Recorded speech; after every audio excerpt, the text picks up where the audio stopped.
আমি খালি একটা কথাই বলবো ভাই, দুনিয়াতে আপনি সুখ খোঁজেন না। দুনিয়াতে সুখ খালি কাফেররাই পাবে। এটা বাস্তব এবং এটা পরম সত্য। আপনি যদি কোরআনকে বিশ্বাস করেন, আল্লাহকে বিশ্বাস করেন, তাহলে তিনি কাফেরদের ব্যাপারে অনেক আয়াতই বলেছেন। তাদেরকে এই রকম করেই বলা হয়েছে যে তারা দুনিয়াতে সকল ধরনের সুখ পাবে, মানে দুনিয়ার সুখ পাবে, কিন্তু তারা আখেরাত তাদের জন্য কিছুই নেই। তা আপনি কি এমন চান যে আখেরাত চান না, আপনি দুনিয়া চান? আর দুনিয়ার মুসলমানদের ব্যাপারে আল্লাহ কি বলেন জানেন? তারা যেন দোয়া করে, রব্বানা যালামনা আনফুসানা ওয়া ইন লাম তাগফির লানা ওয়া তারহামনা লানাকুনান্না মিনাল খাসিরিন। আল্লাহ, তুমি আমাদেরকে দুনিয়াতে কল্যাণ দাও এবং আখেরাতেও কল্যাণ দাও এবং জাহান্নামের শাস্তি থেকে আমাদেরকে বাঁচাও। এখন দেখেন, আপনি দুনিয়াতে শান্তি পাচ্ছেন, আখেরাতেও শান্তি পাচ্ছেন। আপনি কি বুদ্ধিমান না কাফেররাই বুদ্ধিমান?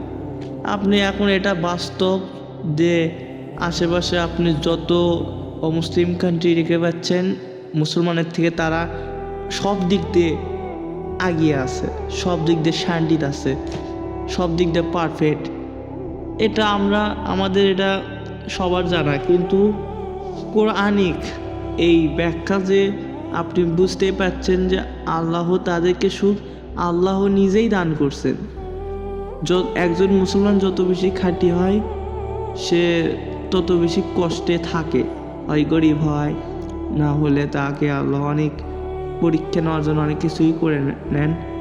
কিন্তু আপনি কখনো হতাশ হবেন না, কারণ দুনিয়াতে আসছেন আপনি কষ্ট করার জন্য।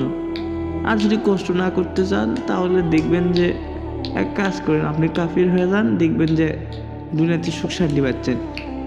কিন্তু আপনার জন্য জাহান্নাম আছে, যে কষ্টটা আপনি আবারও তো কল্পনা করতেও পারবেন না। কিন্তু শুনে রাখুন একবার, আপনি দুনিয়াতে আগুন লাগলে আপনি মরে গেলেন, আপনি পানির সাগরের মাঝখানে আপনাকে ফেলে দেওয়া হলো, আপনি মরে গেলেন, কষ্ট একটু হলো, একটু কষ্ট হয়ে মরল, একটু কষ্ট হয়ে আপনি মরলেন। কিন্তু সেই দিন যখন মৃত্যু জিনিসটাই থাকবে না, তখন আপনার কি হবে?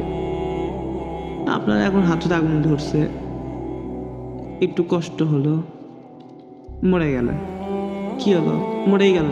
সর্বশ্রেষ্ঠ দুনিয়াতে মরে যাওয়াই, কিন্তু সেই দিন তো সর্বশেষ নেই। আপনি কি করবেন?